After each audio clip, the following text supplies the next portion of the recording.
Hi, everybody. Welcome to the Assist King podcast. My name's Tyler. My name is Seth. Reed. Big Sexy. Mario. And Blank. And this is the podcast where we talk about video game franchises and how they've changed over time and our personal experiences with them. This episode, we're going to be talking about Kingdom Hearts. Yep. First of all, it could burn in hell for what it's done to its fans. But otherwise, it's some damn good. It's some damn good games. Otherwise, so I've played every single one except. Oh darn! I messed up. By the way, I'm playing Kingdom Hearts 2 Final Mix, so that's the thing. I've played every single one except for the DS one, 358 over 2 days. The other DS one, recoded, and that's it. Seth, what have you played? I've barely scratched surface on Kingdom Hearts 1, just Kingdom Hearts. Okay, Reed? I watched some Let's Play the PSP version. That's about it. Okay, Mario? I played all of them, and I played all of them, and except for Wait, what was that? I played all of them except for Dream Drop Distance, which was for 3DS. Oh yeah, I haven't played that one either. Okay. Oh, that's for that. BS? I played 1, 2, and Shattered Memories. Okay, Kyle? I've only played the PS2 ones, so Kingdom Hearts 1 and 2. Okay, so I guess we'll start off with Kingdom Hearts 1. Go ahead, take it away, Seth. Kingdom Hearts 1 was released September 17th, 2002 in America, and March 28th, 2002 in Japan. Japan's the one that starts it all. I remember being so hyped for this when I was that September? That put me in second grade. I was super excited. I remember that. my cousin. It came out then? Yeah. My cousin had Kingdom Hearts, and me and my brother had Final Fantasy X. But we had the what was it called then? Action Replay. We had Action Replay discs for Kingdom Hearts and Final Fantasy X. They were both on the same disc. 10.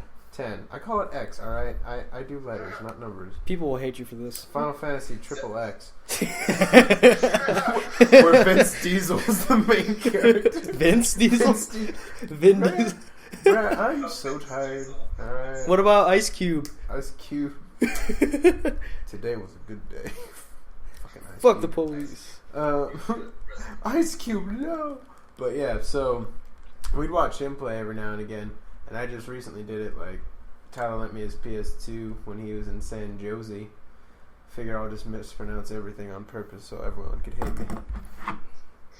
Yeah, he barely played. I barely got into it. Got into one, so he's gonna play. I told him he should play with Elisa because She likes yeah, Disney. she'll like that, I think, because she'll get emotionally attached to Kyrie and stuff. Yeah, so we got to establish. I feel like establishing right now that we brought Reed on for additional witty banter, because he already told me that he can't stand games like this. So Why can't you read? For the same reason you can't like good movies, because they don't explode and Michael Bay doesn't direct them. Hey, I watched 6 movies today and I had the time of my life. No, it's something I just pictured you like. You guys play them and felt like I want to play that. No, hold on. I think you don't understand. Just the way you phrased, I had the time of my life. I pictured you with like a balloon and one of the like propeller hats, and you were just all excited. like slowly waiting to go to the Playboy Mansion. It's like super hyped on everything. That's funny. Today was the best day of my life. No, that's the first day of my life. Fuck it, I don't care, man. Yeah. Yeah. Back to the game. Kingdom Hearts is. Final Fantasy meets Disney. Yeah, it is Final Fantasy meets Disney. It was a joint venture between Square Enix and Disney Interactive, and they basically took popular Final Fantasy characters. To that date, it was up to Final Fantasy X, and popular Disney characters, Mickey Mouse, Donald Duck, even though Mickey was barely in it in the first one, and literally he's in there for not even 10 He's seconds. like the final. Yeah, And yeah, Yeah. and like Goofy and Pluto and stuff. But yeah, it follows the character Sora and his exploits with the Keyblade and saving the many worlds. It's the reason I'm sighing is because the story gets so much deeper after this game. It gets super complicated. So I guess we'll just scratch the surface more or less because all it does is piss me off. I mean, why don't you give us like an elevator pitch of it? Like if you're trying to get me to play the game, Sure. The story, especially never done it before. Donald 30 Duck seconds loses his ago. shit and gets violent on everything. You were there for that when Goofy dies. Yeah, dude. That'd make me want to play this game. So Disney characters lose it. yeah, so it's probably the most violent you'll ever see any Disney character in anything besides that slapstick stuff before the FCC cracked down on it Yeah. back in the day. Basically, you're running around as a 14-year-old young man who is tasked to save the entire universe. Oh man, at 14? Yeah. Oh Well, crap, you're a kid. no, he's got to grow some big cojones, dude. I don't care. He's a kid at the beginning. It Yeah. shows character development. Yeah, okay, so yeah, you're running around as a 14-year-old kid who's tasked to save the universe by twist of fate, more or less. And you have to do it because one of the main villains, Maleficent, the villain in You could do this. No, was it Sleeping Beauty? No. man. Yeah, Sleeping, I'm thinking of Snow That's White for whatever Princess reason. Aurora. That's the witch. Right. No, what was that witch? Okay, that's right. So, And Cinderella we'll get to was that. her life, man. We'll get to that. She just had poverty. But basically, you have to run around and stop big, dark, literally dark entities that are trying to take over the world and universe and stuff. That's like the most simplest gist I could give without, exposing too much. It's like the Winnie the Pooh ride, but a lot darker. I know where you went with that. I don't know why that made perfect sense to me, but It's like Small World, but with more violence. violence from the characters or violence from the people on the ride? Yes. I figured. So yeah, what's nice about the gameplay of this game? I kind of don't want to talk about story until we get to near the end. But what's nice about the gameplay is that it mixes a little bit of platforming. They did take that out later down the line because it was frustrating. To me, it was. As it often is. Yeah, well, it wasn't tight. Say like you play Ratchet and Clank, you can control where you go in midair, and your jumps are damn near pinpoint, right? Yeah. You throw on the sticks for Kingdom Hearts, and it doesn't piss you off, but it's just not as tight or as exact as it should be for what you have to do. But yeah, it's got some light platforming, lots of real-time combat, and RPG elements like character growth, leveling up, and having to be, and you're very item dependent in this game, along with like magical spells and summons and stuff like that. So for those who've played the game, even though we haven't gotten into it, your favorite summon from all of the games. Ready, go, Mario. Favorite summon. What summons were there? Oh, man. Because I remember Kingdom Hearts 2 had Chicken Little and Stitch, Peter Pan. Peter Pan, Bambi. Bambi was in the first one. Okay. Dumbo, Mushu from the first. Simba. Genie in both. Freaking Robin Williams? Not Robin Williams. No, Sorry. Robin Williams. It wasn't Robin I'm Williams. sorry, it's always Robin That's actually what's Williams. really cool about Kingdom Hearts. A lot of the actors reprise their roles from the Disney movies. Except the big ticket one. Yeah, right. Robin Williams. No, the guy who plays Hades, he came back. Oh my gosh, who is Hades? I just saw him on Family Guy the other day too. James Yeah, James Woods. He came. that's what He it came is. back to play That's Hades. James Woods. He's someone who plays himself Yeah. in a cartoon. I don't think he's like. I think his career sort of peaked, and this is the I don't down know if he's slope. really strapped for work. Exactly. Hey James Well- Woods, can you appear in our video game? I don't know, guys. I'm pretty busy, but I think I can squeeze you in. He goes home and eats meat because that's the first thing he can have since he has money now. So what were you gonna say, Mario? Okay, I had the summons on the wiki. So there's Simba, Genie, Tinkerbell, Mushu, Dumbo, and Bambi. So I think my favorite one to use was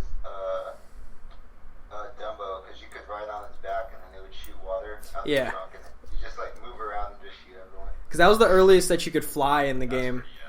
Yeah. Besides Glide. Right. Besides like Glide or Neverland and stuff like that. Plank? I'm just gonna say, I'm gonna say probably my favorite one was the Genie, and that's honestly probably because it's the only one I remember. Okay, that's fine. That's fair. This is all Disney characters. This is like the Disney Genie, right? Yes, this is Genie from Aladdin. Okay, just making sure. Yeah. Can you summon the muses from Hercules? No. Specifically the like round black one? What am I saying black one? They're all black. That was my favorite part of Hercules. It's the best part of Hercules. You're forgetting about Hercules. Be- That's freaking Nutty Professor. Get your story straight. Big Sexy Stitch. from which game? Kingdom Hearts 2. Okay. Yeah, Stitch was pretty yeah. sweet. I'd have to say Peter Pan in Kingdom Hearts 2. He had the most practical use out of all of them when you go into the Hades tournaments, the Underworld tournaments, because he did the least amount of damage out of all of them, but he threw down like healing items, I think, and he would also he'd also pop the most like points out of the enemies, which was super important for being able to beat the tournaments, more so than just going up the brackets. But we'll get to that. So yeah, Genie was probably the best, or excuse me, Peter Pan was probably the best for me. So now that we're getting into that, could you read out the Disney worlds or the worlds? The Disney worlds from Kingdom Hearts 1. Magic Kingdom, Animal Kingdom. Oh god. Tomorrowland. It says, I'm just looking. They're all sort of build up. So there's Destiny Island. Just the Disney Castle, worlds. Traverse Town. So it looks like Wonderland For Alice in for Alice Wonderland. in Wonderland, Olympus Coliseum for Hercules, the Deep Jungle For Tarzan. I'll show you my deep jungle. Dude, don't. for Aladdin, obviously, the one I can't pronounce or read. Monstro for Pinocchio. Yep. Atlantica for Little Mermaid. yeah.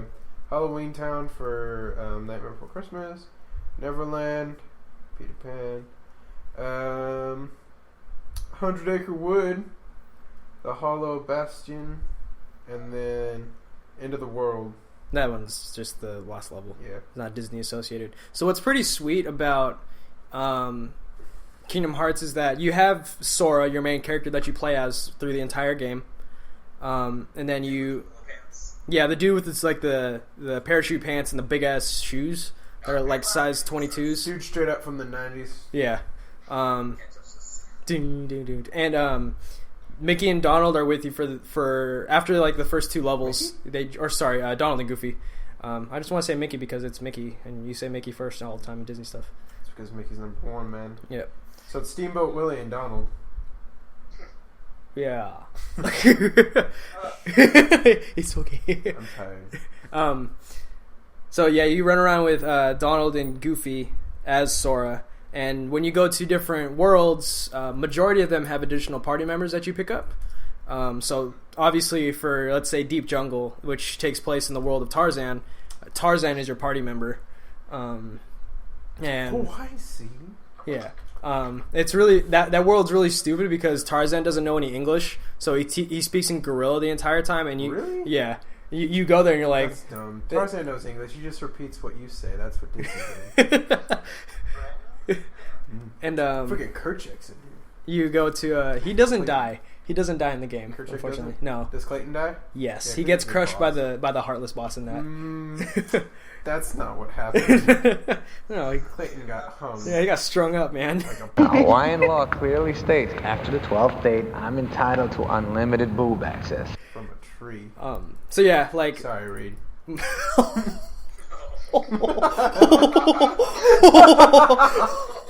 I'm sorry, it's 9 o'clock. I'm tired. My sensor's gone. what about Mario and BS, dude? Well, No, don't forget. I just want to target Reed. I Yeah. told people your Black for Scholarship story today. I tell people that story every day. Because that's your life. I want to do my Miss Abbott impersonation now, but You always do that. That always comes up when we mention school. because it makes Reed laugh like no one's Like business. her, like, looking through your forehead. Go ahead, tell the story. Okay, so Reed and I in high school took AP English 12 together, and our teacher was Miss Abbott. And like something that she could not do was make eye contact with her students. So there was this one point. It was when we were writing something, and I always do this to Reed. She like came up to him and just put her hand on his shoulder and looked like past Way him. too inappropriate for a high school. Yeah, and just like blatantly looked past him and was like, Reed. And then just took a pause for a second. Miss Abbott knows you can do better than this. She referred to herself in the third I have person. an A in your class, and like only 2 other people have A's in your class. She was like ridiculously obsessed with Bevan because he wrote poetry. Everyone listen to Bevan's poem that he wrote. Everyone listen. Everyone listen to Bevan's poem. Like, I feel like Bevan made it weird. Like, it's just like, you want to hear my poems? I'll make it weird. Like, Dicks. Just like, He would make it stupid ass more inappropriate. oh, dude, I would. That's what I would do, man. awkward silence. Yeah, it's all You're good. an awkward silence, man. One of the since Kingdom Hearts is mostly RPG, they put a lot of pretty much developed by Square Enix. Actually, at that point, they were Squaresoft. Yeah. There's Squaresoft this Oh, one. really? Yeah, they hadn't merged companies with Enix yet. What's also really nice is that there are plenty of diversions in the game.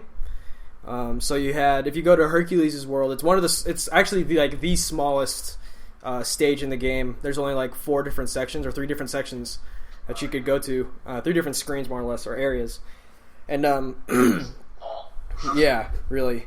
And one of them was the Colosseum itself, and you fought in tournaments and stuff like that. Like you fight the hardest boss in the game there, at least for the the first 1.0 release of Kingdom Hearts. You fought Sephiroth there from Final Fantasy VII. He's stupid hard, but he's much more doable in this game than Kingdom Hearts 2. You could go to 100 Acre Wood, play mini games, stuff like that. They're really interesting diversions that if there's ever a point in the game where you just couldn't progress or didn't feel like progressing, there was something to do and accomplish until you ran out of stuff to do, which can't be done until after the game anyways. Like, do your dummy ship and then level it up, like add more stuff. Yeah, okay. Yeah, we can talk about that too. So, and you had to earn your way to get to the next stage by beating the previous stage, obviously, and then by transporting there physically via Gummy Ship. And it's an on rails. It's a really silly on rails shooter, and you don't even have to kill anything. You just have to get from point A to point B. Super Smash Brothers. What? It's like the end of Super Smash Brothers. The credits? Yeah, kind of. Yeah, it's pretty much like that. No, you have to shoot the names, man. Yeah, if you shoot all the names, you get unlocked Toad. Yeah. So no. So yeah, there's always stuff to do. That was so cool though because you could make your own ship. You could totally make it retarded and have like all the engines just floating off, so like in the air. And here's the thing too: if you So beat you can make your ship like it's awesome. and if you beat Riku in the beginning, you can name your ship whatever you want, which I think's fun. Because anytime any game lets you like name anything, they're giving you a huge responsibility. Like I always abuse it. It's always like the Penetrator or Big Dicks or something really stupid. It's never like, oh yes, Old Ironsides, the ship, or SS Admiration. I don't know what the heck I'd name a ship appropriately. It's always something big. In Minecraft, I named my bow Titty Sprinkles. Titty Sprinkles. Because it's like that's probably one of the most embarrassing things ever is to get killed by something that is named not inappropriately, like completely inappropriately. So like, I got killed by the chode. The chode penetrated me. No, the chode has to be a blunt object. yeah, it has to be like a club. Shorter than it is longer. Shorter than it is than wider. So yeah, I guess we'll move on to Kingdom Hearts 2.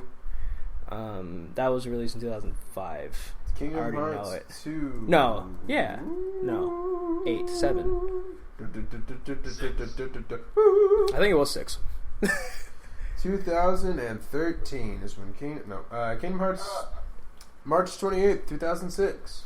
Yeah, also by Square Enix now. Square Enix at that time. Yeah, and by this time also Disney Interactive was going under the name BVG, Buena Vista Games. They eventually transitioned back for whatever reason. So this actually no, we skipped. How long was the development cycle? Actually, we skipped one. This is the first time I've made this mistake. Go to Chain of Memories. Yeah. So Well, I mean, like, we could go in order of when the games were released, or are we going in chronological? well, No, we Chain already of messed up Memories was chronological released anyways. first. Oh, okay. So Oh, yeah, you're right. Well, yeah, that too. yeah, that's one thing that this series does is that the games aren't in their release dates are not sequential in the story. So for the most part, Oh, okay. So Um, it bounces around a bit. yeah, it does bounce around quite a bit, which is why the story gets really complicated by the second game because shit goes down in between games. So when was Chain of Memories released? Chain of Memories released 2004, December 7th, right before Christmas. Who was it Good developed by? marketing ploy, Square Enix. Okay, Still yeah. Square Enix. And this was its initial release was on the Game Boy Advance, so it was a 2D side scroller kind of, and it had some platforming in it too. But what was different is that the RPG elements were stripped out.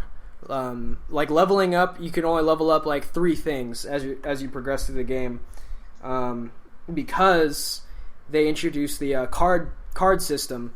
So think of Nightfall, the card game. Yeah. Like it's a deck builder, right? Well, that's what you're doing the entire game is that you're collecting cards, and these cards are they have an effect or an action. So a majority of the cards, Like collectibles become usable. exactly. It's always like disappointing when you like collect all the tokens. Just like you get like something that like would have been useful at the start of the game. Mhm. But, It's not so like OCD though, where you have to get absolutely everything. Of course, it would make things easier, more like so much more easier if you could go out of your way and collect everything. But it doesn't let you do that very easily. Based on how the game is designed, so you can get like attack cards, magic cards, summons, and items, and then you could also there were the combat cards, which I just described, and then there were cards that would.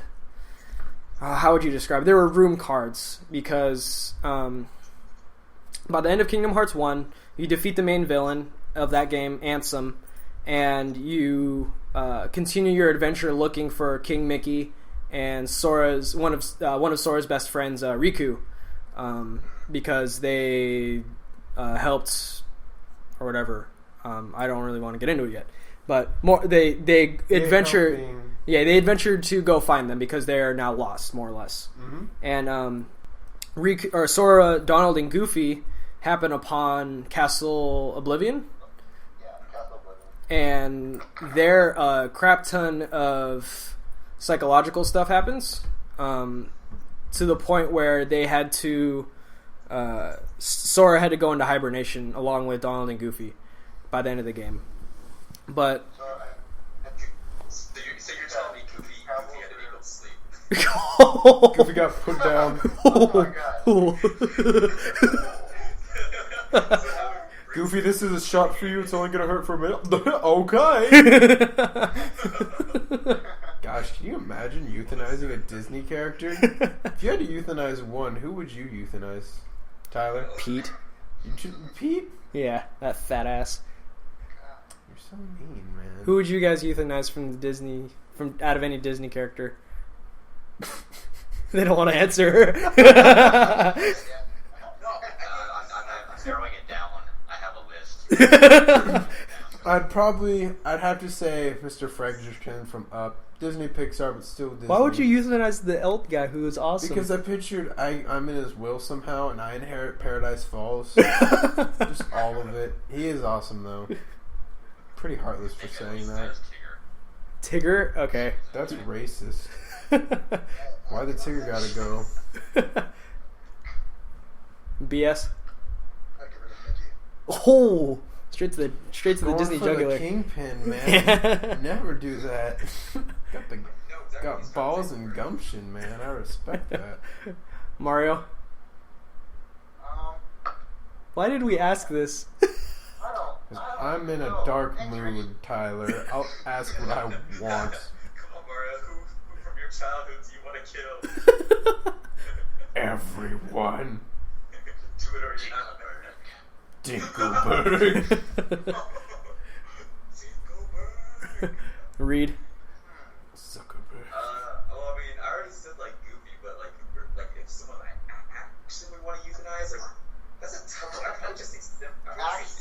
I don't like the Lion King. Oh. So, like, let's just end the story early. Yeah, because it went into three. It went into 3 movies. Lion King 1.5, and Lion King 2 and 3. and 3. There's a third one. I forgot about 1.5. Holy shit. Yeah, it's just Timon and Pumbaa. Even though isn't it technically before they met Simba? Yeah. It I think so. It should be Lion King 1/2, not Wait, 1.5. Is there Lion King in Kingdom Hearts or not? Yeah. Yes. So Yeah, Kingdom Hearts 2. yeah, in the first game, Simba is a summon, and he could run around and roar at shit. Is he little Simba or adult Simba? Adult Simba. That's not cool. No, they don't have any little Simba in there. Why? I think it was awesome. That's half the damn storyline. Yeah. Little something. Yeah. And back to Chain of Memories. Yeah. So you basically have to use cards to progress through the game as well. So you have your combat cards and you have your map cards. You use your map cards to get from room to room until you get to the end, because each world is organized into a grid system, and you have to go across select squares of this grid to reach the end or reach objectives. So and then each card can define how that room is built in front of you before you go in. So the room could be completely populated with with enemies, like all the way filled to the brim, like the threat level is as high as it could go, or you can make it a save room, like those sort of things. So like how you played the game was really up to you as you progressed. Of course, if you kept using your save room cards, you would eventually run out and you'd be left with nothing but violent, evil bad cards. So the game was pretty cool. It was just tough to play in the GBA because of how limiting the system was. Fortunately, it was released later on the PlayStation 2, which actually made the game playable for me because I didn't beat it on the GBA. So yeah, it in the broader scope, it plays pretty much the same as Kingdom Hearts 1. You just replace the regular RPG elements with the cards. So I guess we can move on to Kingdom Hearts 2. Yeah. Kingdom Hearts No, or 2. 358 days, because that kind of went on. No, during Chain of Memories. that released after Kingdom Hearts 2, didn't it? Well, yeah. Well, are we doing? Okay, yeah. We're just going in release order. Okay. So go ahead, Kingdom Hearts 2. Kingdom Hearts 2, March 28, 2006. Yeah, Square Enix. This was released. Kingdom Hearts 1 and then Kingdom Hearts Chain of Memories bridged the gap between 1 and 2. It was one of the games that bridged the gap. So at the beginning of the game, there's some other early tutorial bits with another character. I don't feel like getting into that. all this game's story does is piss me off because it's so convoluted. But it's good. If you commit to it, it's good. It's a good story. So you Sora, Donald, and Goofy wake up from hibernation, and they have to stop a new villain who is the old villain who's the original villain who you haven't met yet, and it's really confusing at this point. More or less, he has to save the universe again. Okay. So yeah, Was it always young kids that have to save the universe? he aged a year. Because if it was old kids, it'd be creepy. No, he was like, It'd be creepy. It was No. like a 6-year-old dude. That'd be funny though. I want that as a JRPG. What? Like just an old guy going through the forest, becoming a warrior. I mean, I figure they have to make him young because they have to have character growth and development. But what if they just had a 2D character? Doesn't change. Like he's an asshole just the entire time. Well, play Gears of War. No, like essentially take Archer from FX, give him like 30 years, and then make him a main character in an RPG. I'll play that game. Like, Or just have Woodhouse do it. okay, hold on. So remember the episode where of Archer where he did the honeypot and he Yes. turned gay, and Woodhouse was like talking to the gay guys and they were making him over and stuff. He's like, I served in the Great War, and then they were like, oh, all of them were great, honey. And then, but straight up, the Great War was World War One.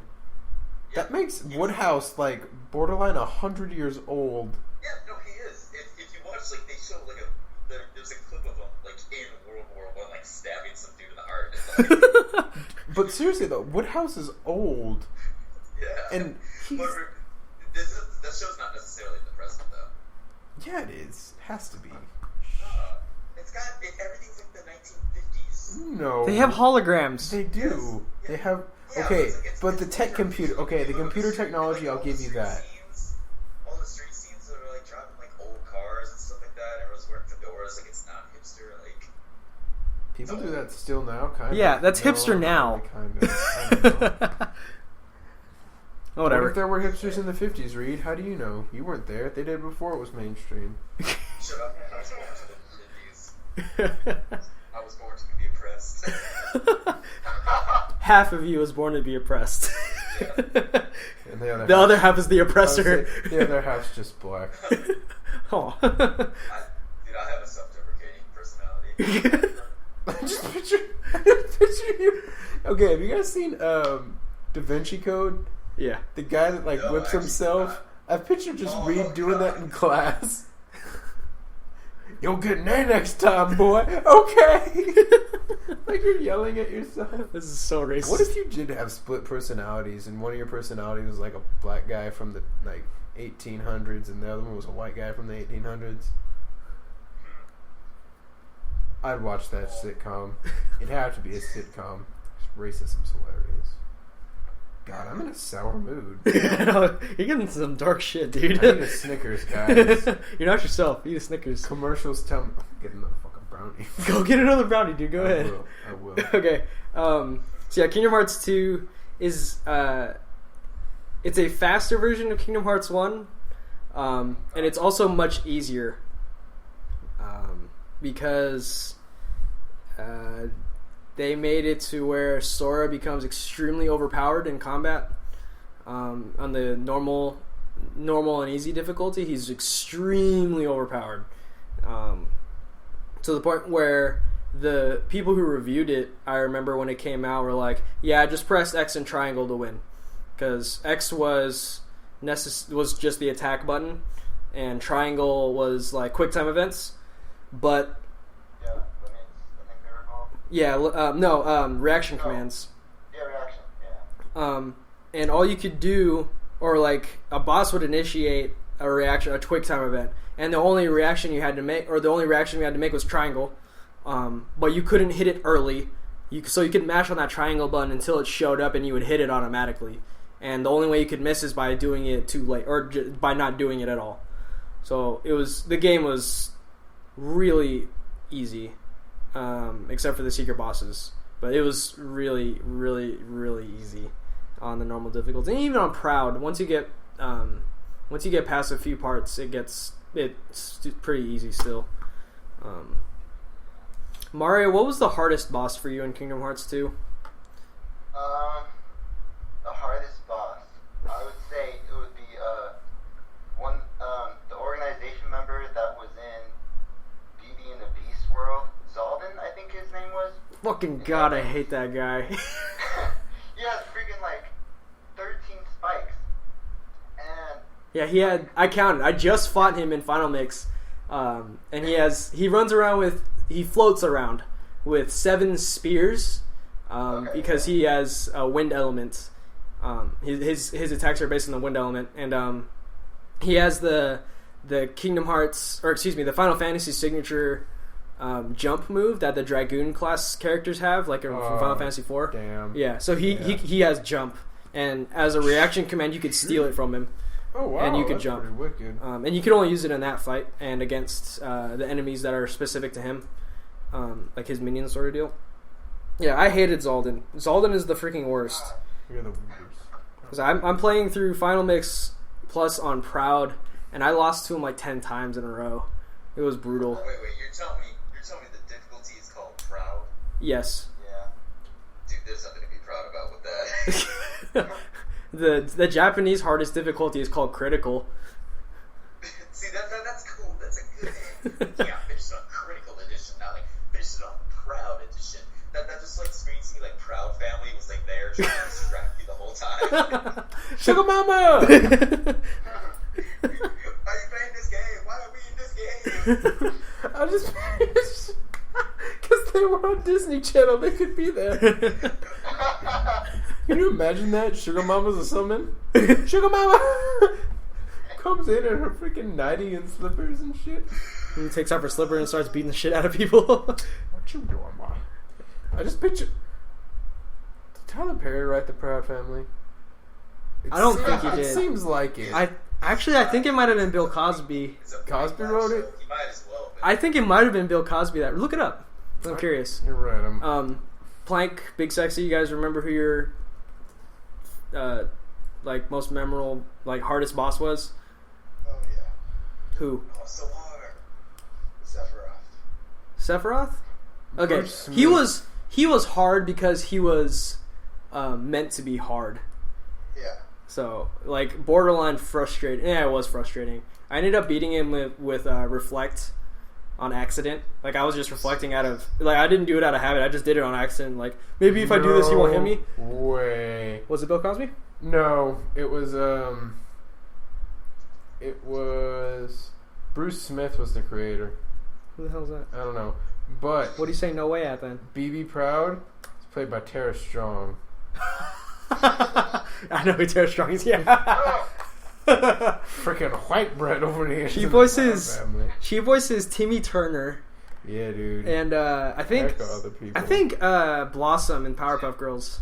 No, it was Bubbles. Those Bubbles? Okay. Yeah, Yeah, that's. Ugh. that's funny, dude. That's heck of funny. She did a lot of characters. No, she still does a lot of She still characters, does a dude. lot. Yeah, dude. She's Yeah. doing them. Freaking, we found out the other day that Fairly Odd Parents is still on air.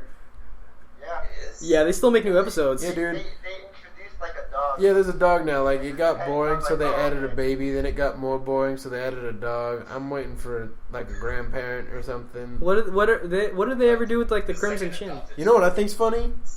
They made the live action movie where apparently Timmy was 16, but they still have the cartoon going where he's 10.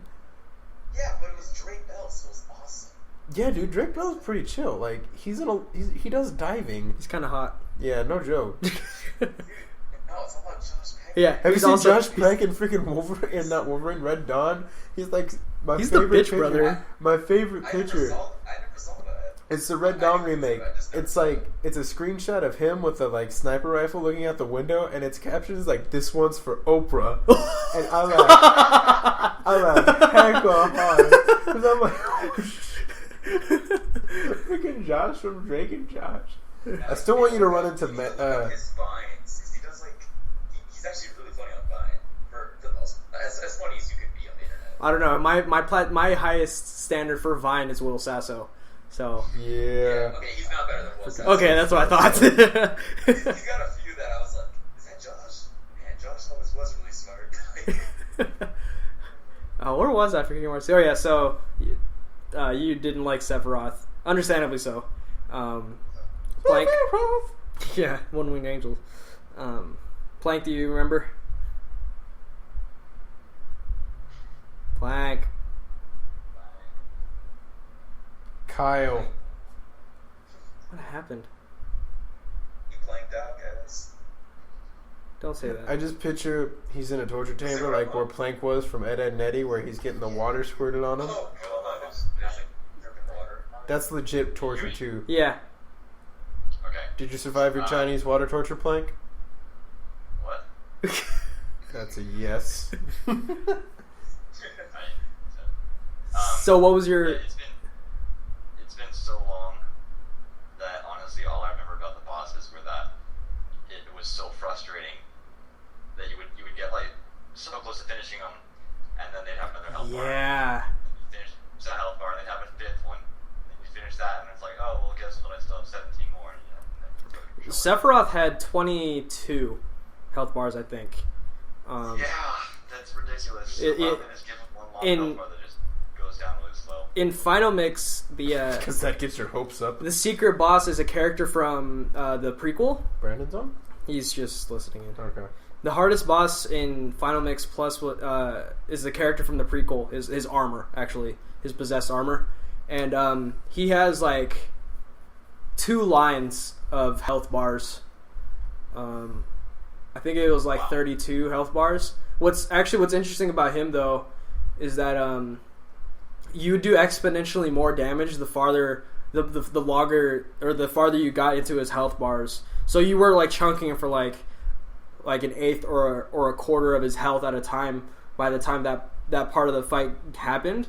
But he got more and more difficult as the fight went on. Like he started using more and more moves on you that would like they're all insta kills. So yeah, like bosses in that game, like their programming is super like absurd how aggressive and difficult they are. But they're all really well done because they're all doable and at the same time. So like they're not impossible. Another thing that they added You'll too, like it though because you'll try 10 times before you finish them. right? Exactly. Because like with Zaldin, like I didn't figure out that when he leapt up in the air for his jump attack and he went back down, that you could pick up jumps from him when he came back down. So I didn't figure that out until like the second to last time, and then that's how I was able to beat him because it's free damage. It's like you're invulnerable when you do it, which is super sweet. The one thing that they added with Kingdom Hearts 2 that they didn't have in the previous ones is that you had to beat every single boss with a finisher. It's like you couldn't just hit them with a basic attack and they would die. You had to finish a complete combo to beat them, which is super frustrating for some bosses because they like Sephiroth, perfect example. Sephiroth will keep teleporting around and you can't land a hit on him. They expect you to hit a combo on him, especially because he would teleport out before you even finish the combo. Like how is that even fair? So like stupid shit like that happens all the time in that game. But some of the bosses are super fun. Yeah. My favorite boss I think is the first visit in Kingdom Hearts 2 to Agrabah and fighting the fire and ice. Dagobah? Not Dagobah. It's a Dagobah system. Actually they might put Star Wars in because Star Wars is a Disney property. Yeah. Yeah, there's a lot of speculation about where Star Wars is going right now. Yeah. Well, I don't know. Like it's all up in the air. It's like there's movies, there's Battlefront. Now it's like, what was Disney gonna go into? you know who picked up Battlefront though, right? And it's Disney. It's DICE. Yeah, freaking DICE. It's everywhere. Like it wasn't like we thought it was like, okay, well Disney has it now. They'll just keep it. And now it's like, well, make up your damn minds about where it's gonna go. Yeah, DICE picked up DICE, but Battlefront, and Battlefront was originally the Pandemic, and it was basically a mock-up of Battlefield 1942. It's basically the same game, except modeled after Star Wars. And then we're also waiting for what was it, level 1313? I think. Yeah, 1313 got. Apparently that's not quite dead. That got picked up by Visceral Games, the people who make Dead Space Dead Space, and Dante's Inferno. So that's going to be great. Because I remember seeing gameplay of 1313 and it's pretty violent actually. Yeah. Like people keeling over and ragdolling and stuff to lasers instead of like the over dramatic blaster shots in Star Wars movies. I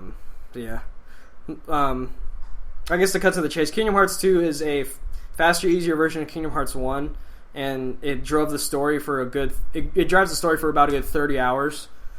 just the main story, no side questing or anything like that. And it leaves you on a really mean cliffhanger. That everyone's been waiting for this cliffhanger for the past 7. coming up on 8 years. Yeah, Half-Life. yeah, worse than just as bad as Half-Life. So. Yeah, but like that's messed up. Well, Half-Life Episode 2, they killed Yeah. Dr. Vance.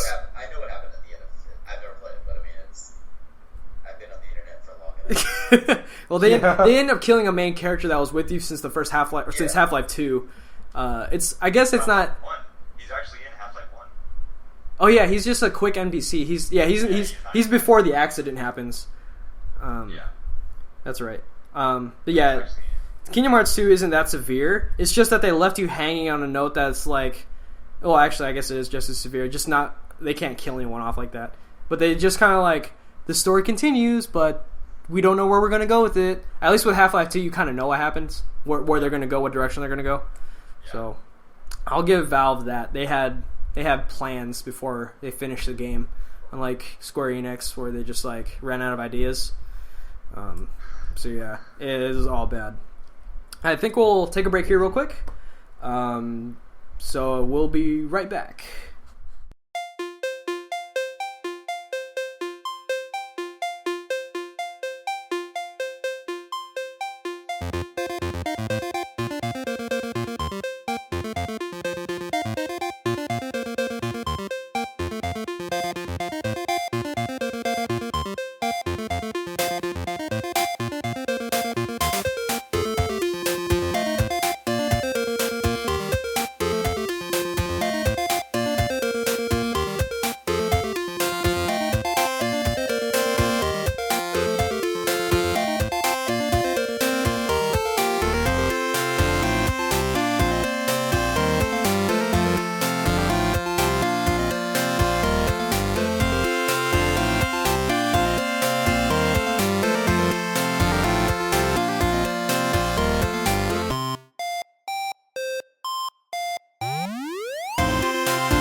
Do you guys ever just look at the stuff you get in spam mail and think it's really cool? I do. Yes. Addiction programs. Do you or someone you know suffer from addiction? And addiction's like in all caps. All right, we're back, guys. We're back from our potty break. What the heck? Do you know someone with ADHD? Treatment options. Why are you emailing me about that? Stop it. I don't want that. We just got back from our break. Seth's looking at spam mail. Seth's looking at spam mail.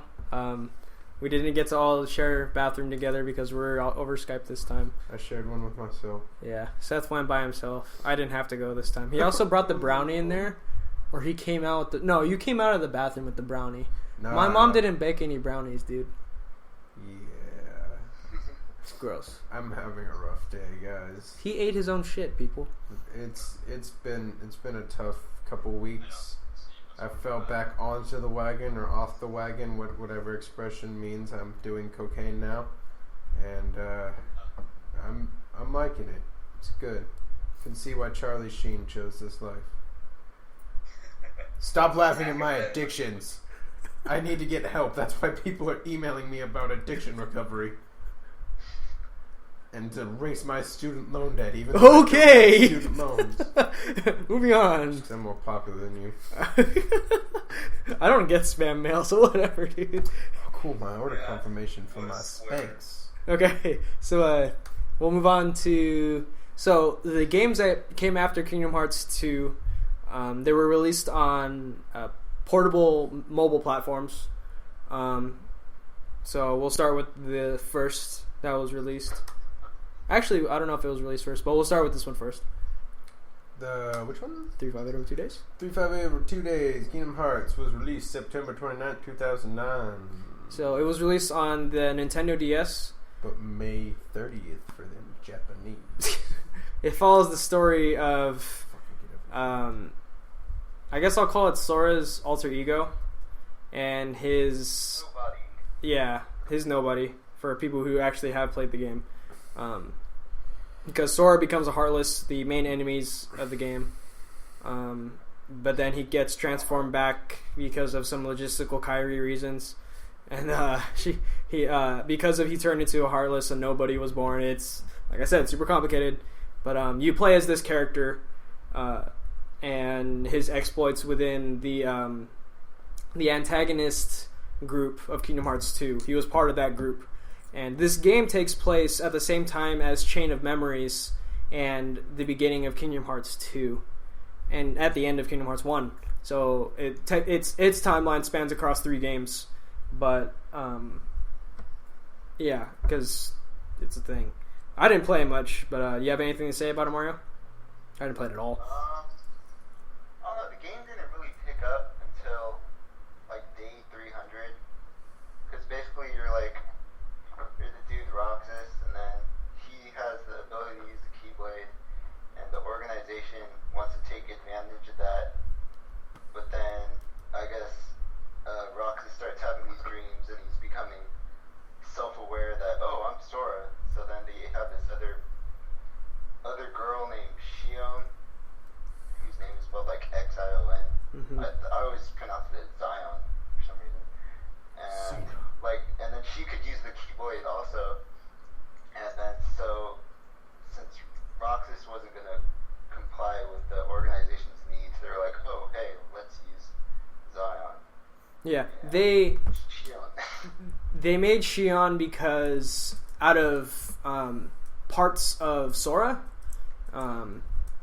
and Roxas had to kill her to end Sora's hibernation. So she had to die so Sora could wake back up. Which that's the driving force of the climax of the game. That Xion becomes self-aware of this, along with Roxas becoming self-aware that he's part of Sora, or he is Sora, and she doesn't want to die, I guess, and Roxas goes and kills her so they could fulfill that. I like how you said that so nonchalantly. I guess she doesn't want to die. She should, though. She technically should, so the games can progress, but whatever. But she doesn't want to, because, who wants to die? Yeah. What was cool about this game, though, is that your party members weren't Donald and Goofy or Disney characters at all. They were the villains of the second game and Chain of Memories. So you would run around with Xemnas, the head honcho, and he would be doing work and stuff. It's like, this is the final boss of Kingdom Hearts 2, and she's your ally for this. Actually, no, could you? I think not Xemnas, but you could do the other members. Right. Okay, never mind then. Or Wow. some of the other members. Okay, I was totally Yeah, wrong. because half of the organization was at Castle Oblivion. Or dead. So, Yeah. Okay, that makes sense. I always like games that can do that. That you see the other side that are, because I think it's overplayed, the one-sided thing where it's like, oh, we're the good guys, they're the bad guys. But like, my question always is why. Like, I liked it in Tales of Symphonia. There's a lot of people that will call this one person, they call him Mythos the hero, the great hero of the Great Karlon War. But then there's this one group of people that just hate his guts because they were on the other side during the Great Karlon War. And I thought that was really interesting, and I've never seen that in a game before until that time. And I like that Kingdom Hearts would let you be able to do that then. Yeah. Like, you play with the supposed bad guys. Well, you get to see their politics too, which is really important with understanding how they work. because everything is on a ranking system with this group of people. There's 13 of them, technically 14, but 13. And they like will rise and fall in rankings based on how well they do on their assigned missions. And it gets to the point where a lot of the characters get fed up and want to form a coup and overthrow the leader or have their own schemes and stuff like that, which is pretty sweet. Like there's a lot of character-driven plot. It's pretty sweet. So we'll move on to the cell phone game, which did end up getting re-released onto the DS. We'll just touch on it lightly. What is it? Coded? Yeah, Recoded. Recoded, I don't see. Give me a second. Hold on. It says coded, not recoded. Okay. Coded was the Japanese release. It was November 8, 2008 for them, which doesn't sound right. It came out before The other ones. before 3. Remakes and other tries. Yeah. Recoded. There we go. Well, it's the same game. Yeah. So Coded was released on, like I said, it was released on mobile, and then And then Recoded came out January 11th, 2011. for DS, Yes. BDS, and it's basically the reason why Kingdom Hearts Dream Drop Distance happens. It's a tough one to describe because it's one of those. It's like a spin-off, like the most spin-off as a spin-off can get.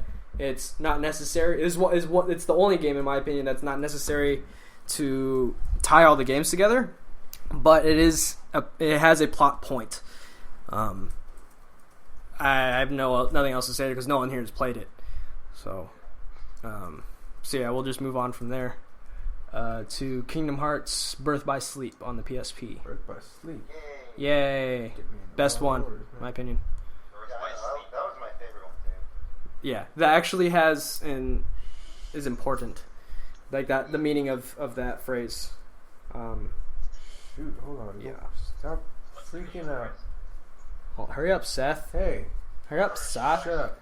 Birth by Sleep was September 7th, 2010. Yeah, so it was the last of those 3 games that got released. This was the prequel of Kingdom Hearts 1. Takes place 10 years prior to the story of Kingdom Hearts 1. And you follow a different set of characters completely.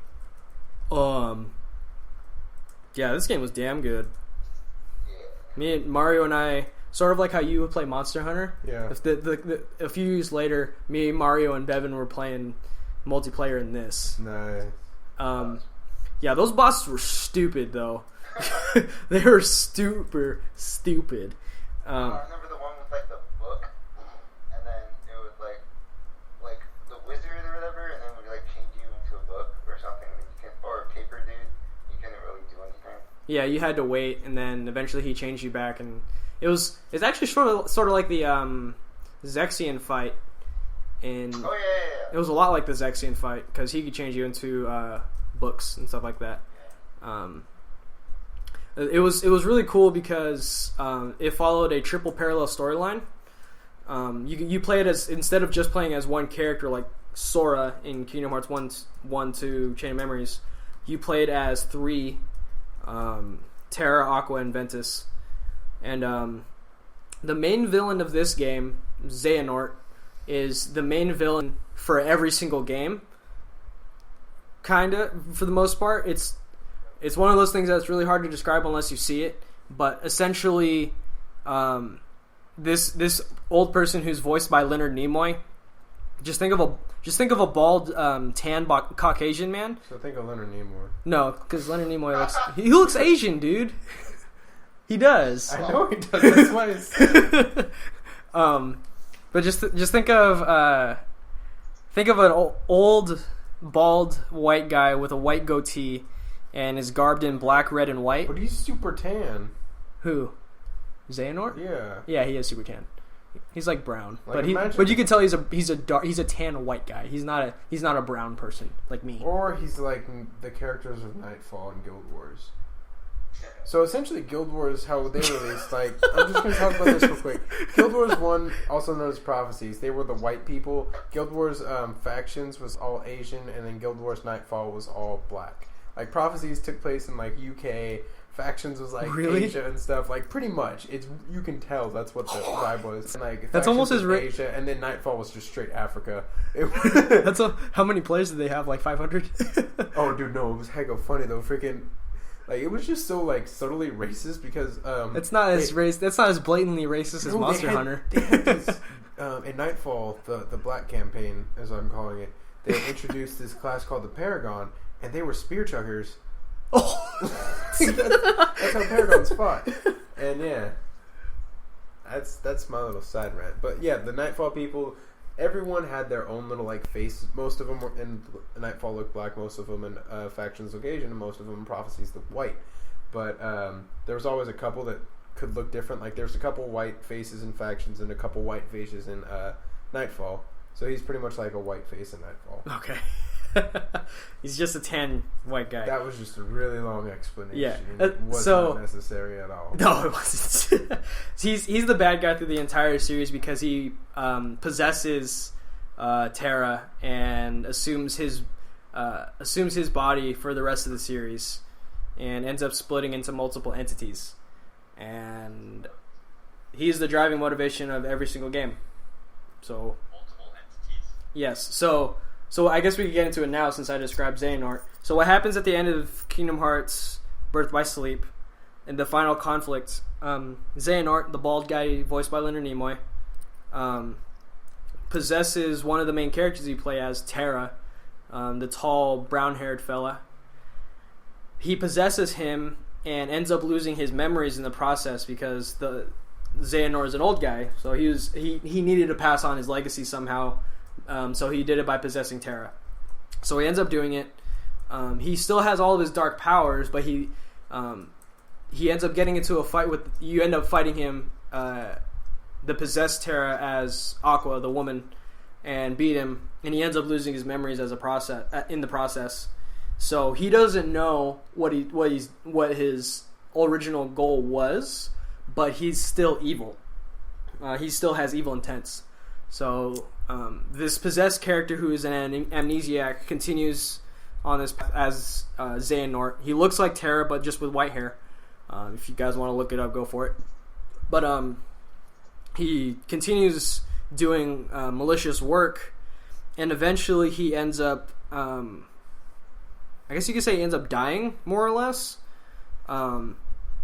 And that him dying caused him to split into two different entities. The main villain of Kingdom Hearts 1, Ansem, Seeker of Darkness. Ansem. Handsome. A-N-S-E-M. And Is the H silent? there's no H. It's white, it's silent. Right. Handsome. Secret of darkness. So yeah, he splits into Ansem, the Heartless, and the Heartless version of him, and he also splits into Xehanort, the Nobody version of him. So you have the Heartless, which contains the heart, but is purely evil, and then you have the Nobody, which is the outer shell with no heart at all. And So Heartless are evil with heart, but nobody's. they contain a heart, but they don't have hearts. They just they have one contained within themselves, but it's not like I have heart. It's nothing like that. You got it. And then, so you have Ansem, and then Xemnas, the villain of Kingdom Hearts 2. So that happens. So the events of Kingdom Hearts Birth by Sleep caused the rest of the Kingdom Hearts series. And at the end of Kingdom Hearts 2, you end up killing Xemnas. In which case, at the end of that game, they teased Dream Drop Distance, which was released on Dream Drop Distance released July 31st, 2012. About a year ago, from a couple weeks from now. a couple weeks from this Year ago recording. This month. So at this point in the game, which is the most recent game, Dream Drop Distance, you find out that because you ended up killing Ansem, Seeker of Darkness, and Xemnas, the Nobody, the leader of the organization, you brought back the original Xehanort back to life. Because that's a thing. And also in between somewhere in there, he learned... You just do that. Yeah, because you just do that. This is when it gets stupid. It's still good because it's entertaining, but it's stupid. Sorry, Reed, but it's like Transformers stupid. Transformers had its merit. No, it doesn't. Just because they brought back the original voice of... Here's the thing: how I feel about Transformers or anything that's like poppy, and I get it. I get my opinion on it from Byron. Is like it's not bad if you go into it knowing what it is. Yes. If I go into Transformers knowing it's a Michael Bay film, That's the same exact deal with Kingdom Hearts. You kind of have to understand that it's good on its own merits, and it gets really complicated, but it's because it's the payoff is what it's building up to. just the way he phrased that. After the darkest day. So Reach dramatic. so yeah, that happens, and it's really stupid. So Mario, I want to address something to you really quick. So you know how they're the 7 princesses of light or of heart. Sorry, name them. 7 Princesses of Heart. Yeah, name them. Okay, there was Cinderella, Snow White, Aurora, which is Sleeping Beauty. You have Jasmine. You have Alice. Ooh, who am I forgetting? Oh, you have Belle from Beauty and the Beast. And the 7th is a Kyrie. Yes. Okay. So here's the point I'm trying to make. Of the swords, but it was. Yeah. So at what point in Beauty and the Beast, the movie, does Belle become a princess? I don't know. Well, I think it's after when like the Beast turns human, whatever. Yeah, when he turns into Prince Eric. No, And then that's so not when Prince the Eric, is Beast, it? like, you found love. No, that's... That's Mary's fucking Belle. Ariel. Oh, she's a princess now. Okay, cool. Right. So she's not a princess through the entirety of Kingdom Hearts. Yeah. One princess of heart. Well, Alice isn't even a princess. So Yeah, that's she is. fine. She is. Did you not watch the movie or read the books? Mario. You're cutting out, dude. Am I? Yeah. No, I'm not. Okay. So Alice is a princess in the beginning of the movie. She lives in a castle and she ends up falling into the tree trunk or whatever. Rabbit hole. What? Rabbit hole. Yeah, the rabbit hole. Sorry. Yeah. Looks like because it was at the base of a tree, wasn't it? You're right, yeah. Yeah. So she ends up falling. She's a princess that lives in the castle, so she's a princess. But Belle isn't. The fuck? It's the hugest plot hole in the game. Well, you know how. Well, it's like Disney. They didn't consider Belle as a princess, Disney princess. So I guess that's what Tetsuya Nomura just like kicked it up to the. Oh, princesso. Okay. Move on? She's in there too. Here's another thing about Dream Drop Distance is that Triple D's.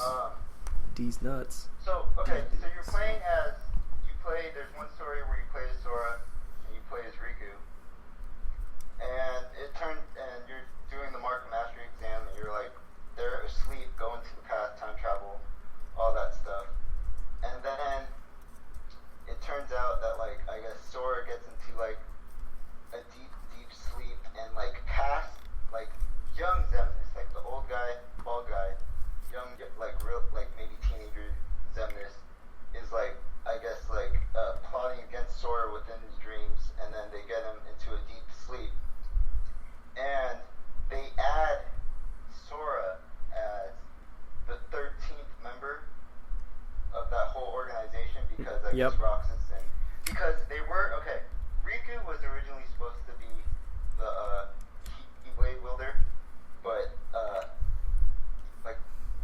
but darkness overcame his heart, so then it happened by chance to pass on to Sora. Yeah, just because he was there.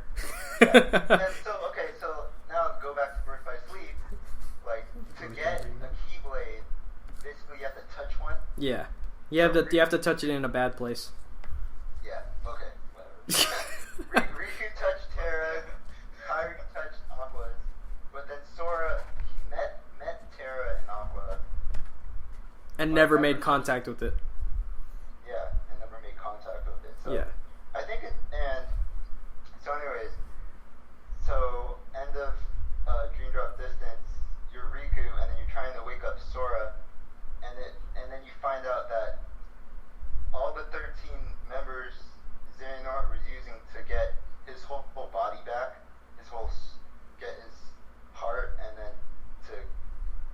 to return to his original form. Yeah, to return to its original form.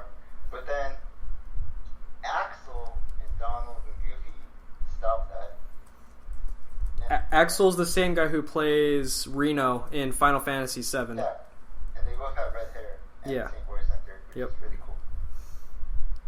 Yeah, So it's and then also after Kingdom Hearts 2 and Dream Drop Distance, it turned out that the organization members turned back human. yes, they were completed after their nobodies died, which is why Axel still exists because he Yeah. dies right before the climax of Kingdom Hearts 2, Yep. and but he returns for Dream Drop Distance because his form is complete again after his nobody died.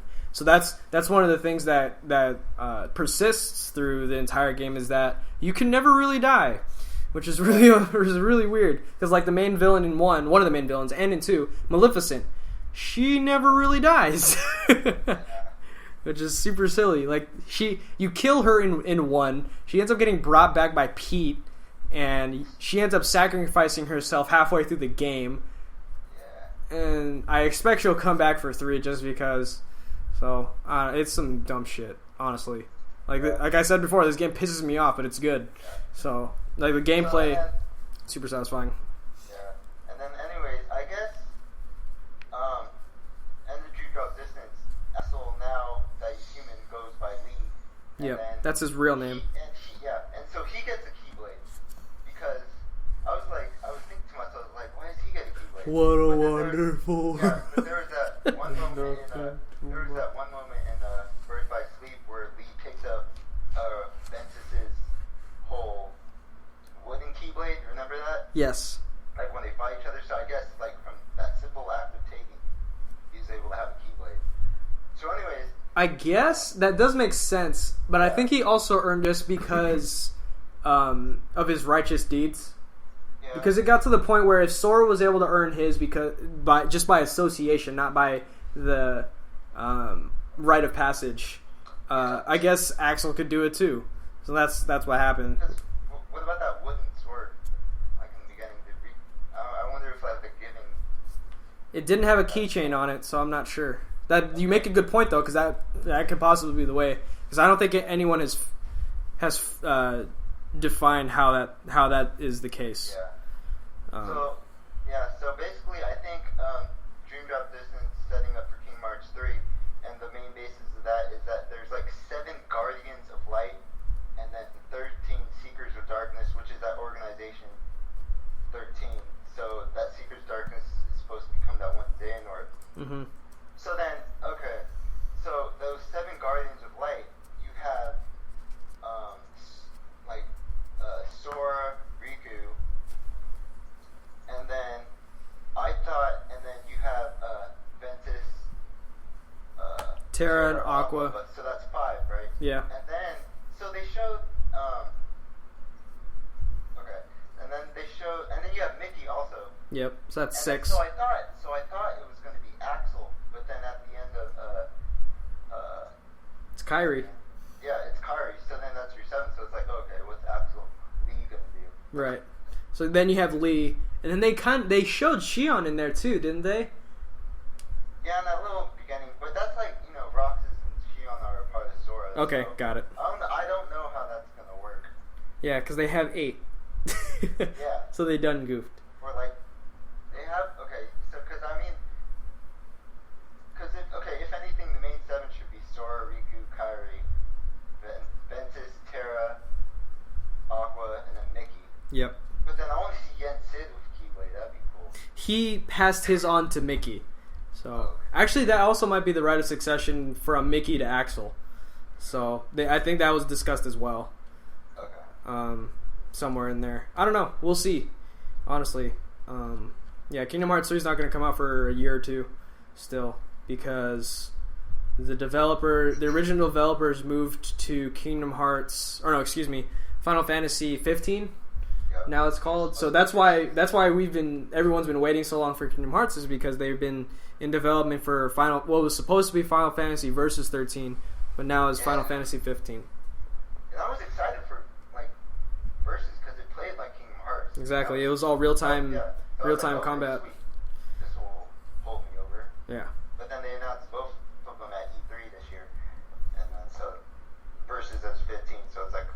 Did you see reaction videos of people seeing the reveal for Kingdom Hearts 3? Yes. Oh my god, it was so There were funny. people crying. People were crying. I saw a video of a little girl, and she was like super silent through the whole way through, and then she started bawling. It was hilarious. I felt so bad for her. Because I like You know when I what's saw even that funnier? Disney logo, I was like, yes. Listen to what the real funny part had though, because Sony was like, everyone was like, oh, it's a Sony exclusive, and then like a day later, Yeah, it it's will 360. be on Yeah. cross-platform. Yeah, it's gonna be on the one. It was funny. Wait, is it gonna be on any other system or just one? Exclusive? No, Kingdom Hearts 3 is gonna be on the one and the PS4. Oh, okay. Sure, Yeah, that's fine. they What's the best part of that? yeah, that's super funny. You're gonna have to get PSP. Yep. So yeah, I think we'll wrap up. If anyone else has any final thoughts before we get to our conclusion, you guys good? Not too much. No. All right. So we'll end in the same way we always do. Actually, I'm just gonna tighten it up now for the rest of the podcast series. Pick the game you'd want to play out of the ones we mentioned. We didn't go into deep depth as much as we could because these are each game is very big in its own right, and describing them would take much more time. But I feel like it's not appropriate for the podcast. But if you had to pick one that you'd want to play from the get, whether it be the beginning because it's the beginning, or play one out of nostalgia, or play one because it seems the most interesting, your pick. Plank, what would you say? I would have to say the one that I've played, my favorite was Kingdom Hearts 1. I've only played Kingdom Hearts 1 and 2, but there's a lot more memorable moments for me in Kingdom Hearts 1. And as you said, it's a lot more challenging in some ways than Kingdom Hearts 2. So, yeah. Okay. Big Sexy?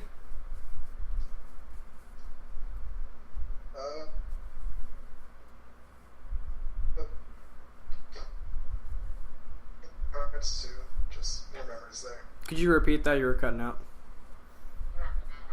Oh, what was that? Yeah. This King Hearts 2, I just have more memories there. Okay. Mario? I'd say Birth by Sleep because that's like I like the gameplay in that. It was really fun. I like doing all the Thunder Raid attacks, and they also have like that form, that limit break thing where you got. I remember Ventus, you got like sword wings. That was kind of cool. Yeah. Freaking, I was able to beat the secret Vanitas boss battle Yeah. only with Ventus because of his tornado attack. It was super unfair how well that worked because that boss is dumbass hard. Yeah. Reed? I'd probably just start with the first. I mean, it's still story based. I mean, like, yeah, you guys check out how convoluted the story is, so I feel like I need to start from the beginning just to get grips on the universe. Well, when you say the beginning, do you mean the first game in the series or the first game in the timeline? Well, I would say the first game of the series, because, I mean, that'd be like, watching Star Wars from episode 1 to, the original trilogy. Great analogy. Hey, buddy, I started at Phantom Menace. It's just not how... Misa! Misa! He doesn't watch Game of... Reed, do you watch Game of Thrones? Yeah. Yeah, I did. Reed, did you finish it? Oh my gosh! You know what you caught up, right? Continue on my reasoning. I feel like I trust the developer Real to do quick. the story. And, like, if they want to do it in out of order, then I should respect that. And Yeah, wait that's for true. it out of order. Okay. Real quick though, Reed, you caught up, right? Yeah. Like you've seen all. Remember the last episode where they're all looking at Khaleesi and they're calling her Misa, mother? Yeah, Someone repropped the picture or cropped it so like all the faces are Jar Jar Binks and they're like Misa, Misa, Misa. I was like, oh my god, I was so weak.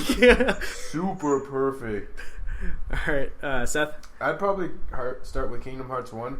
Same reasoning as Reed. I feel like Birth by Sleep calls back to a lot of the stuff that you should already know having played most of the game, even though it's technically first in chronological order. But I also feel Kingdom Hearts 1, it's there's something about playing the first series of the first game in a series that lets you show like where they expanded, what they think's important in it. You can see the foreshadowing more throughout the entire series once you start with the beginning, because that's where they lay their roots. Like you start everything with the first game you release, and that's where you have to hit hard with a lot of stuff. And it's interesting to see how they diverge and what they grow on. So I'd start with that. Alright. I don't know. I've only missed out on 2 Kingdom Hearts games, which is Coded and 3D. Oh no, 3 games and 358 over 2 days. I guess I would have to agree with Mario. I would go back to Birth by Sleep because that gameplay was super good and the story was excellent. Just that game by itself, like even if you didn't realize that the story continued after that, like it didn't have to. And of course, it left it open for more story at the end of it, but that game is the most emotional out of all of them because you're attached to 3 main characters and bad things happen to every single one of them, and really bad things. One of them dies. One of them ends up getting possessed, and the other one ends up getting trapped in the Dark Realm, or the what's it called? Realm of Darkness. So shit goes down in that game, and it's really sad to see that because there's nothing that has happened to see them, their condition improve at all, which is unfortunate. At least until Kingdom Hearts 3 comes out. So yeah.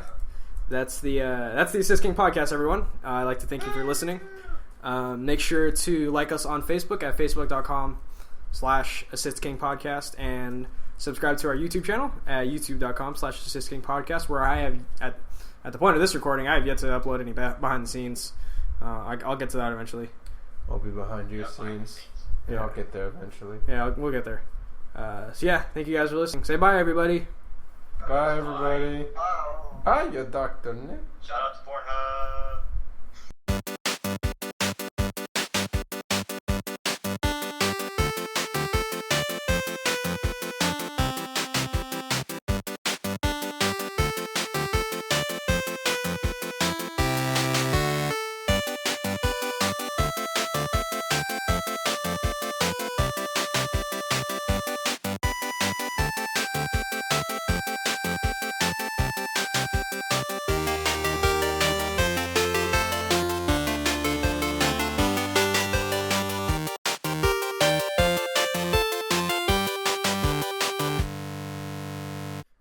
So this podcast wasn't really over.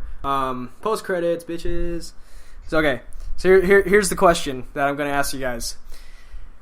You have 24 hours to spend the entirety of $1 million to the whole day. You have to spend it all in one day, and not have anything to show for it. So you can't buy a car. You can't buy. Yeah, you can't buy anything. Tangible. It has to be like superficial, right? Orphan superficial. We'll get there. Most offensive question I've asked in a while. But as a reward, you end up getting $10 million for the rest of your life. So sort of like an inheritance because you spent this to show that you could spend this $1 million selflessly. So Brewster's Millions. Exactly, Brewster's Millions. That's exactly what it's from. You act like I wouldn't understand the reference. Define tangible. You can't buy like a car. You can't buy a house. You can't buy property. You can't have anything to show for it. Your money has to be gone. Other than satisfaction. No sort of physical investment at all. No investment. So okay, so we'll start with. All right, sorry. What again? Have the genie wish away the lamp. No. Genie is not a tangible object, yet the lamp is. The lamp no longer exists. However, the genie does. However, I can touch a genie, and the genie can touch me because I could wish for a hand job from the genie. Genie's tangible. Okay, genie's That's what you're into. Genie's tangible. You've been loopholed. Yeah. You're move playing. I disapprove. All right. Wait, would you consider food something tangible? No. I'll get to mine. I'm thinking of Okay. mine. Who wants to go next? God. We'll come back to you, Plank, if you can come up with a better one. I might get really dark, What guys. are you trying to say? I'm just gonna riff off what you just said. Say because I live in LA, I can easily go to Hollywood and then just buy the souls of the many starlets in Hollywood. You want to be a movie star, right? I just pictured you like you're like an agent from the 40s, like a news reporter. I like you, kid. You have spunk, eh? You got moxie, kid. The world supply of Moxie. I'd buy up moxie. All right. Big Sexy or Mario?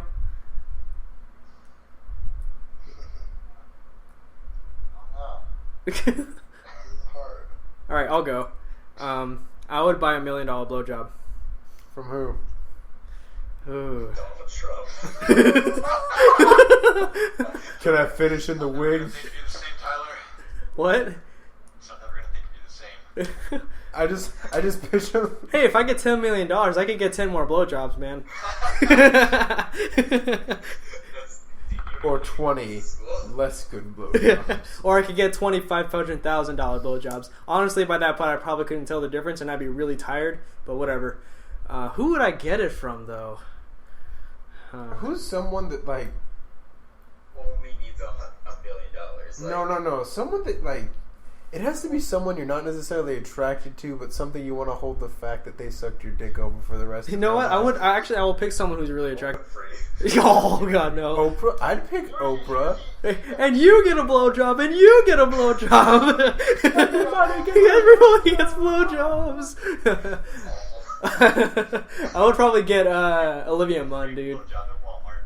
Okay. or not Olivia. Walmart. He said he wants to spend $1 million for one, not $1 million for a million. Excuse me, not Olivia Munn. Olivia Wilde. Oh, okay. Ooh. I'd pick B. Arthur, but not a live B. Arthur, dead B. Arthur. So like, you have to like pay her next of kin to let you dig up her body to defecate it. Yeah, I want your dead grandmother to suck my penis. What? Yeah, here's $1 million. Don't question it. Just do something obscene like that. All right.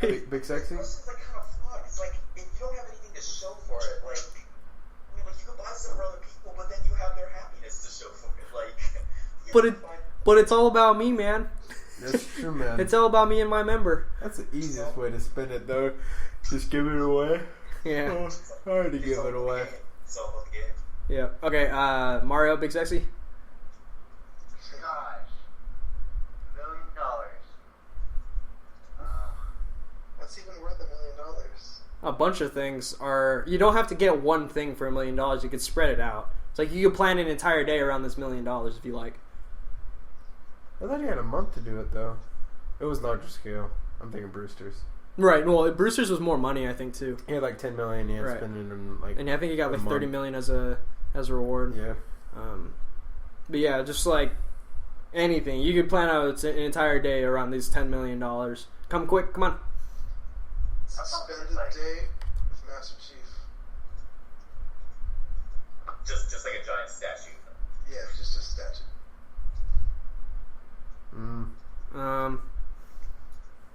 I mean, is he naked? That's Oh yeah. Okay. No, it's not tangible because you'll have nothing to show for it after the day is done. Wait, did you say a statue? No, that's what Reed said, but he'll just spend the day with Master Chief. I guess he's got Halo on the mind. Do you want to go play Halo after you're done with this? Just stare at a desktop background, and it just happens to be a Halo 4 wallpaper. Alright, Mario. I'd probably. Man, everything I think of is like there's nothing tangible for it. You could just be super perverted like I am. I guess I could. You talking to Reed over? Yeah, I'm talking to Reed, but I got what I'm gonna say. I think I got it. I'm thinking about it a little more. Okay, we'll make a special exception for you, Mario. If you had to buy something, what would it be? Buy something? You just wouldn't get the reward. You just wouldn't get the $10 million reward at the end. So Well, I think I'd probably want to send a nuke. Well, actually, What? buy a nuke. Buy a nuke. Whoa. I don't know. Okay, Well, who would you use it on? Joffrey. The Korean. oh, Pay George R. Martin to bring back Khal Drogo. they almost did. Bring They back tried. Khal Drogo, go kill Joffrey. That's what I'd use my money on. Okay, Plank. Do you have anything better than what you said earlier? I'm gonna have to go with the $1 million blowjob. That sounds like a pretty good idea. Who would you get to do your blowjob then, man? Michelle Obama. You. Oh And- my God, no. And make him watch. Never. No, Reed, it's not gonna No, be black. you pay like 3/4 of a mil to get it from Michelle, and then the other quarter to make Obama watch. Oh, okay. I don't know. That might be worth it. Dear NSA agents listening, you're welcome. We are located at... I don't even know this address, but they do. All right, Seth. Speaking of Obama, I'd probably... I'd take Obama and Kanye West to Burger King and make them eat one of everything on the menu. That's about it. That's it, really? Nothing too chaotic, nothing big. I don't know. I'd probably have more after that. So at that point, I'd probably buy a rhinoceros and just release it into the wilderness. Not the wilderness, more like a city. No, a suburb. That's where people would least expect it. A rhinoceros in the suburb. Then I'll kill the rhinoceros because I can't have proof of it or something like that because that's the rules. So I'll buy a shotgun. Oh, elephant gun. An elephant gun. No, why don't we just call it a rhinoceros gun? A rhinoceros gun. for But then dramatic I'd still effect. have a gun. But then I'd buy Jumanji too. Then I'd give the hunter from Jumanji the gun. And then I'd beat Jumanji and throw it in. Because no one needs Jumanji. You seen that movie? Robin Williams gets attacked by elephants. It's fucking crazy. Oh my god. You're tired, man. You're Dude. in a dark place. I thought you were going to go a lot darker than No, it was going to be really dark, but I decided to try to lighten it up. What I was going to say is I don't want to say it. that. Say it. I'd start an organization of relief for children in Africa, and I would send food. But little would they know, the food is laced with arsenic. So I'd kill Africa, essentially.